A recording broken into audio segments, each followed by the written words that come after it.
healthcare company. There is a company called Vatsalya Healthcare. This company has been there for about 7 years now, 7, 8 years now. It's one of the shining examples of social enterprises, formed by a couple of doctors and IT professionals. So what did they do? What was the astonishing thing they found out? This is the very, very interesting thing that they found. They found that the poorest of poor in India, meaning the number that I talked about, people that earn less than $1.25 a day. Remember that number that I told, $1.25 a day.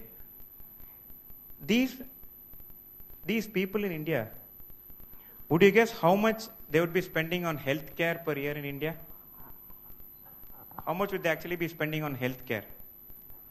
So primary healthcare, secondary healthcare, how much would they be spending on healthcare? It was staggering. These people were spending $6.2 billion on healthcare in India. Friends, the market is so big if you start looking at it as a market. That's what social entrepreneurs need to do. When they did a study, they found out, like I told you, 100 rupees a day and 3,000 rupees a month is different. These people were spending $6.2 billion a year on their healthcare in India. And that's not you and me. There's many of our other friends spending that kind of money. That is the kind of money they're spending. There's a lot of opportunity. There's a lot of things that can be done. They looked at this and they found, in terms of inpatient treatment, just going to the clinics and coming back, they're spending 30% of that money, close to $2 billion. Another $2 billion was spent in pharma. They're buying medicines. So what did Vatsalya do? What did they do differently? Before healthcare is being revolutionized, what do you have in your mind of healthcare, Typically there was a very, very big organization, a very, very big hospital. There were hospitals similarly set up for charity. Some very well-meaning foundation, big corporate would run the same hospital in a rural area as a charity effort. You would go there, get free treatment, inexpensive treatment, but the model was the same. These people revolutionized that. They said, we cannot operate that way. We need to move into a hub and spoke model. So they moved into a hub and spoke model. So what did they do? They were all engineers and they were all doctors. They reduced the cost of delivery. They reduced how the services were provided to the customers, which are their patients. In doing all that, today last year, Vatsalya made a revenue of $3 million US. That's about 18 crores. So that's the revenue they made. But that's not something they're very proud of. What they're very proud of is that they've been able to impact. As a social enterprise, you need to talk about impact.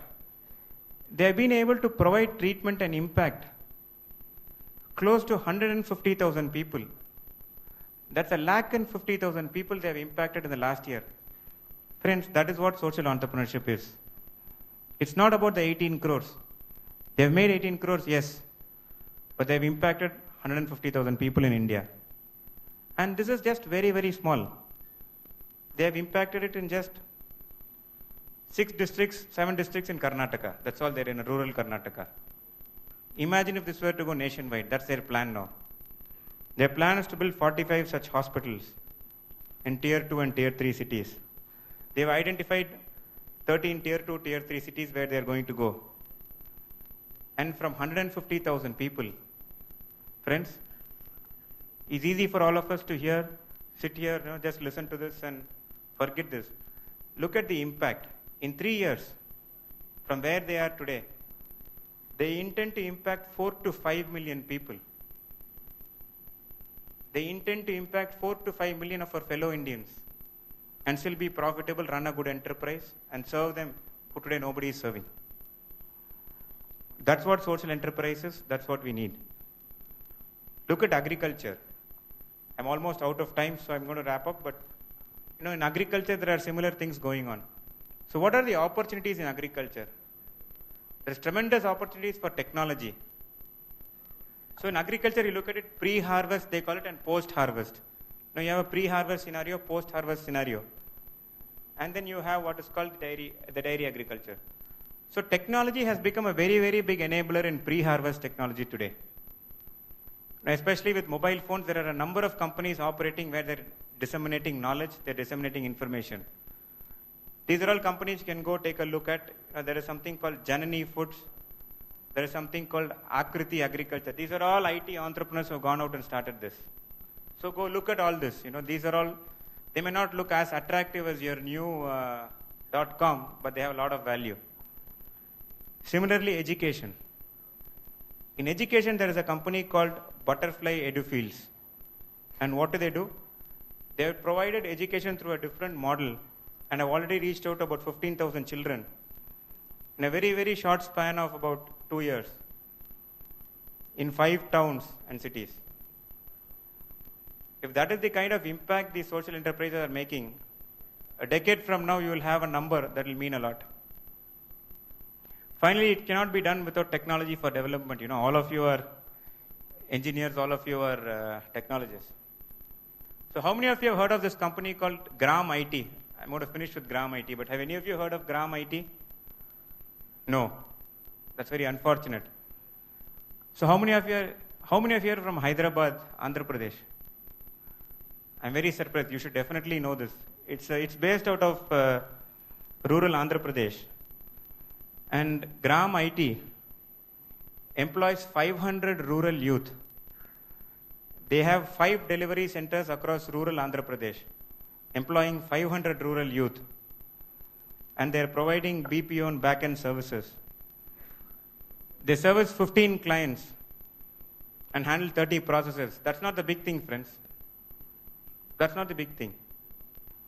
What's great is their business model validation. Now, 500 rural youth are working in villages. These delivery centers are not in tier 2 cities. It is not in Vijayawada, it's not anywhere else. Forget Hyderabad. This is some very remote tier 3 place. It is in villages. So 500 of them are working and they've been able to deliver 30 processes. Among their 15 clients is one of India's largest telecom companies. That's one of their clients. The largest insurance company in UK is one of their clients. The largest publisher in the US is one of their clients. This model is starting to get global acceptance. As you start thinking about becoming entrepreneurs, friends, think about also becoming social entrepreneurs. Think about the 400 million people and not like those people there talking to themselves. Think about becoming and contributing to a number of people that do not have it. There are 400 million people in India without energy. 63% is our literacy rates. Our healthcare can be much better. Spend a few moments, think about how you can put your technology to solve a social problem. To me, technical entrepreneurship is where you take technology, create something and sell it to somebody. In social enterprise, you take a social problem, use your technology to solve that problem. Thank you.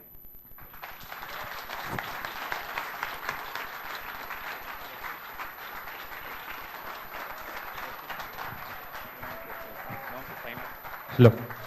Thank you, Vinit, for a wonderful session. I would request Gopakumar sir to just present a memento as a token of respect.